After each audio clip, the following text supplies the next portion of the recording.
Hey there, planners. So as I was setting up my new B6stology for the summer, I left this page blank in the setup because I wanted to use this page to capture a list of all my reoccurring to-dos and tasks.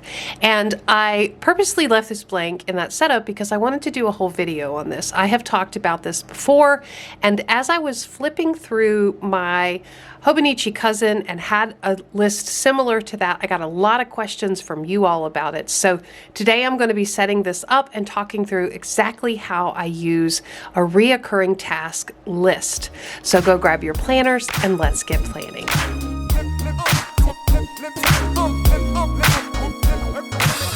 All right, so I've grabbed a couple washi and I'm just going to start setting this up, and I will talk about how I'm going to use this as I set the page up. So think about the things that you do every month, every week, every day, every quarter. There's a whole list of those, and there's probably more than you think. If you really stop to make that list, there's a bunch of those items, and they can be small items like check the mail, right? They can be really small things, but they are things that you have to do on a regular basis.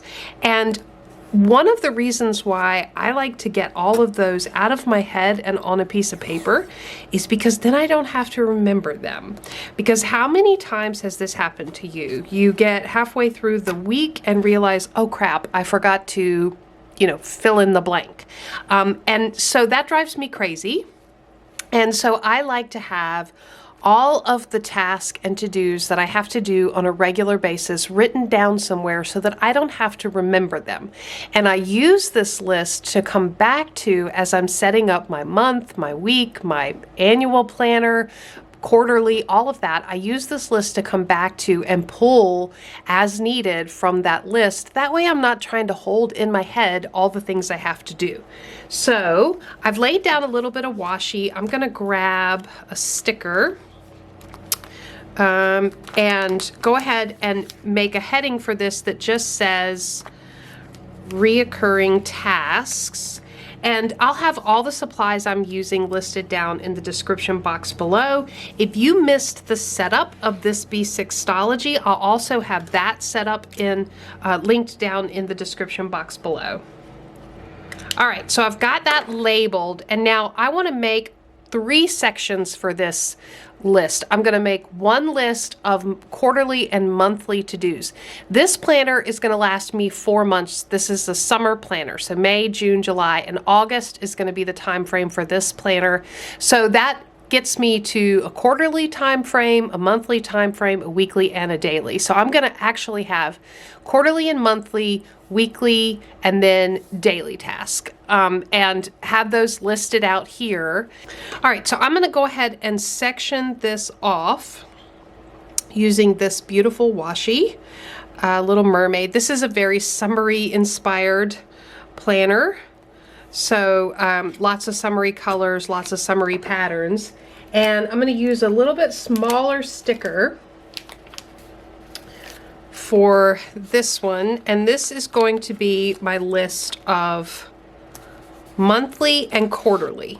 So now that I have it labeled, I'm actually going to grab a Zig Clean dot color marker and just start listing out those tasks.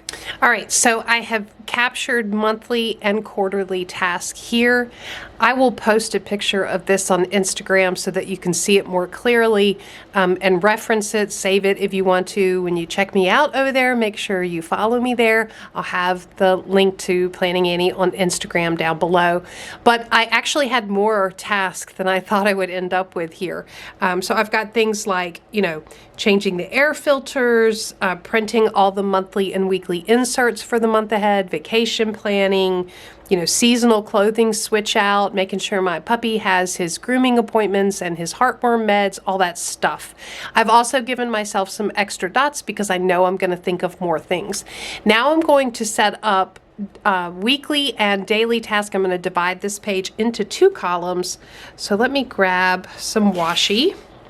I recently did a video on washi tape and how I'm organizing my washi, and I talked about in that video that I actually use my washi.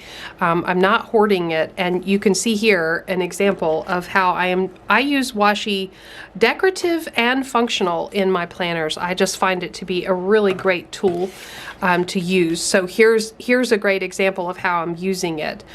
So I'm going to set up weekly and a space for daily, because there are certainly plenty of each. Let me go ahead and populate this, and I'll come back and show you what it looks like at the end. All right, so I've got my weekly list and my daily list mapped out as well. These are the things that I can think of right now. I have just a little space to add any other things that come to mind. I will say, as I was making this list, I realized that because this is a summer planner, there are some things that are not on this list, like my kids won't be in school this summer, so there's not a lot of school-related activities on here. But if I was making this list in the fall or winter, there would be, you know, some school-related activities on here. And that's part of the reason why I like to make this list every time I set up a new planner, because things change. New things come in, you know, different seasons have different activities going on in life.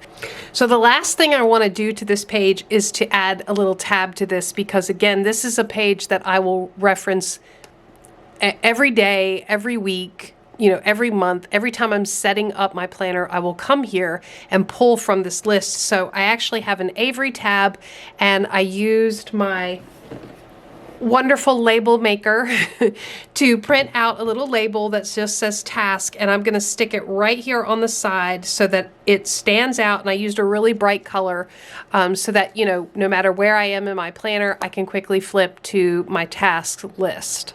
So I would really recommend that everybody use one of these, because again, it helps get all of these things. Look at all of these things that I would have to hold in my head and remember on a monthly, quarterly, weekly, and daily basis. That's a lot. And you know, I have a lot of other things going on that I may not remember all of these things. I could easily forget one. And so just thinking about how you would go about setting up your list, I would start with just the things that come top of mind. Get a blank piece of paper, or, you know, flip to a blank page in your notebook. Start writing them out. Don't try to categorize them to begin with. Just kind of write them out as you think about them.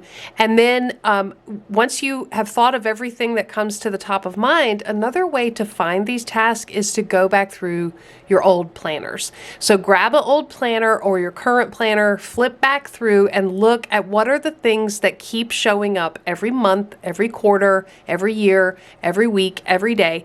Write those things down. If something is happening on a regular routine basis, that's the kind of thing you want to put on your reoccurring task list so that you don't forget when they need to be scheduled. And then just use the list. Make sure it's marked clearly so you can access it, keep it with you, keep it in your planner somewhere, and then use this list every time you go to set up your plans for the month ahead, the week ahead, or the day.